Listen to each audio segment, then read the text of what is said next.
Kasih karunia, rahmat dan damai sejahtera dari Allah Bapa dan dari Tuhan Yesus Kristus menyertai saudara-saudara di dalam kasih dan kebenaran. Amin. Saudaraku, marilah kita memasuki kehidupan ilahi dengan mendengar firman Tuhan dari Ibrani pasal 5 ayat 5 hingga ayat yang ke-10. Demikian dikatakan, demikian pula Kristus tidak memuliakan dirinya sendiri dengan menjadi imam besar, tetapi dimuliakan oleh Dia yang berfirman kepadanya, "Anakku engkau telah kuperanakkan pada hari ini," sebagaimana firman-Nya dalam suatu nats lain, "Engkau adalah imam untuk selama-lamanya menurut peraturan Melkisedek." Dalam hidupnya sebagai manusia, Ia telah mempersembahkan doa dan permohonan dengan ratap tangis dan keluhan kepada Dia yang sanggup menyelamatkannya dari maut, dan karena kesalehannya Ia telah didengarkan. Dan sekalipun Ia adalah anak, Ia telah belajar menjadi taat dari apa yang telah dideritanya. Dan sesudah Ia mencapai kesempurnaannya, Ia menjadi pokok keselamatan yang abadi bagi semua orang yang taat kepadanya. Dan Ia dipanggil menjadi imam besar oleh Allah menurut peraturan Melkisedek. Demikian pembacaan firman Tuhan, saudara-saudara. Bagaimanakah kita orang percaya kepada Kristus harus hidup? Rumusan yang sederhana, saudara-saudara, dapat kita katakan demikian: orang percaya kepada Yesus Kristus hidup sebagaimana Yesus Kristus hidup. Jadi dengan kata lain, kita bisa memahami apa yang dihidupi oleh Yesus, itulah juga yang kita hidupi. Itu artinya kita menyatu dengan Yesus. Kalau kita sudah menyatu dengan Yesus, Yesus di dalam diri kita, kita di dalam diri Yesus. Atau dalam bahasa Yohanes dikatakan, Dia menjadi pokoknya, kita menjadi cabangnya, menjadi rantingnya. Artinya kehidupan yang ada pada diri Yesus itu, itulah yang ada pada diri kita. Maka terlihatlah kehidupan kita bukan lagi kehidupan diri kita sendiri saja, tetapi kehidupan kita oleh karena kuasa Yesus. Nah, oleh karena itu saudara-saudara, marilah dulu kita melihat bagaimana kehidupan Yesus, supaya kita bisa masuk ke dalamnya dan perlahan-lahan kita boleh hidup sebagaimana dihidupi oleh Yesus sendiri. Yang pertama, saudara-saudara, dikatakan bagi kita dalam hidupnya sebagai manusia. Jadi kita tahu bahwa Allah telah menjadi manusia, dan itu ada dalam diri Yesus Kristus. Dia adalah manusia yang hidup seperti kita, hidup seperti saya. Dia makan, dia minum, dia tertawa, dia menangis, dia lelah, dia berkeringat, dia berbicara kepada orang, dia mengeluh. Dan apa yang biasa kita hidupi, ya Yesus hidupi. Supaya kehidupan yang kita hidupi itu masuk ke dalam dirinya. Itu adalah cara ilahi dalam rangka menyelamatkan kita. Dia mengambil kehidupan manusia itu masuk ke dalam dirinya, supaya kehidupan ilahi, kehidupan Allah bisa masuk ke dalam diri manusia. Jadi dia saling begitu ya. Kehidupan manusia itu diambilnya masuk ke dalam dirinya. Jadi kehidupan yang kita hidupi, dia hidupi selama dia menjadi manusia. Sehingga sekali lagi kehidupan ilahi itu, kehidupan surgawi itu masuk ke dalam diri kita. Dan sebagai manusia, saya akan membaca kepada kita, dan marilah kita merenungkannya dengan sungguh-sungguh. Ia mempersembahkan doa dan permohonan dengan ratap tangis dan keluhan kepada kita. Nah, saudaraku, sebagai orang percaya tentu kita melakukan doa secara rutin, ya.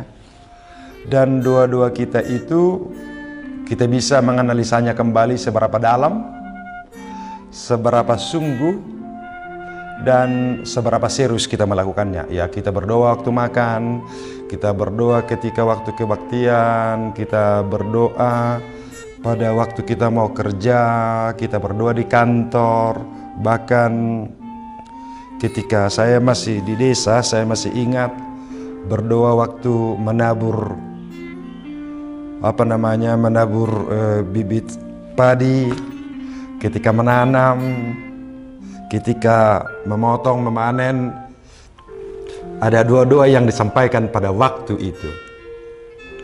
Dan seberapa dalam doa kita itu, saudara-saudara? Saya merasa bahwa doa-doa kita sekarang ini hampir sudah semacam doa rutin, ya, doa kebiasaan. Dan doa-doa kita menjadi doa-doa rumusan, ya, doa-doa rumusan. Ya, memang kita sudah mengenal rumusan dalam doa Bapa Kami menjadi rumusan yang diajarkan Yesus kepada kita. Tetapi kita juga sering membuat rumusan doa kita sendiri dan menjadi rumusan yang rutin. Salah satu contoh, berkatilah makanan ini menjadi kekuatan dan kesehatan kami. Itu pagi, itu siang, itu malam, kembali lagi besoknya, besoknya, besoknya. Jadi dia menjadi sudah doa yang rutin, bahkan nyaris hampir seperti magic dia. Sudah berulang-ulang, sudah berulang-ulang. Dan karena berulang-ulang itu kadang-kadang penghayatan dan maknanya menjadi tertinggal. Hampir kita tidak tahu lagi bahwa makanan yang kita makan itu adalah hasil karya petani yang begitu lelah menyangkol di sawah. Apakah mereka bagian dari doa kita? Bahwa makanan yang kita makan itu, beras yang kita masak itu adalah kerja keras dari tukang sorong yang menyorong dari padi menjadi beras ke toke, dan dari toke ke pengecer. Apakah mereka menjadi bagian dari doa kita? Hampir-hampir kita melupakannya, dan terbersit dalam pikiran pun barangkali tidak. Jadi kita bisa melihat seberapa lama atau seberapa kuat doa-doa kita. Tapi lihatlah Yesus berdoa. Yesus berdoa. Ini saya akan ulangi sekali lagi membacanya untuk kita, agar kita makin bisa masuk ke dalam kehidupan Yesus itu. Ia telah mempersembahkan doa dan permohonan dengan ratap tangis dan keluhan kepada Dia. Ia ratap tangis. Saya kadang-kadang mendengar juga ada sekelompok orang berdoa memang dengan menangis. Tetapi belum ada selang waktu 1 menit sudah tertawa lagi. Bagaimana ini, saya pikir, masih menangis, suaranya kuat, menjerit-jerit, dan ada yang sampai meneteskan air mata. Tetapi begitu dirubah sudah tertawa lagi. Ini berdasarkan pergumulan atau hanya upaya menyenang-nyenangkan hati Allah gitu. Kadang-kadang saya berpikir, tapi ya mereka yang berdoa seperti itu barangkali hanya bisa memahami doa-doa mereka. Tetapi ratap tangis dan keluhan itu pada umumnya dilakukan dengan tulus kepada Tuhan, dan itu umumnya dilakukan dalam kesendirian. Kita tahu bahwa Yesus juga sering pergi pada pagi-pagi hari. Dia meninggalkan murid-muridnya, meninggalkan orang-orang yang sedang mencarinya, dan pergi berdoa secara sendiri dengan keluhan-keluhan yang berat. Bahkan pada puncak doanya menjelang salib itu, dia sampai meneteskan keringatnya dengan mengatakan, sekiranya mungkin ya Bapa, lalukanlah cawan ini daripada aku. Lalukanlah. Tapi janganlah kehendakku, melainkan kehendakmu lah yang jadi. Dia tahu itu berat. Dia tahu itu menyakitkan. Dan dia memohon sekiranya mungkin. Sekiranya mungkin. Namun dengan kepasrahan penuh mengatakan, janganlah kehendakku yang terjadi. Saudaraku, lihatlah seberapa jauh kedalaman doa-doa kita. Kalau saudara menderita, apa yang saudara doakan? Semoga asumsi saya ini tidak 100% benar. Pada umumnya orang berdoa kalau menderita supaya penderitaan itu hilang. Kalau orang sakit, supaya sakit itu hilang. Kalau kesulitan ada, supaya kesulitan itu tidak ada. Itu adalah sebagian dari kemampuan kita berdoa. Barangkali tidak salah doa-doa seperti itu. Supaya penderitaan ini berhenti, supaya kesulitan ini berhenti, supaya derita ini ditinggalkan, tidak terjadi padaku.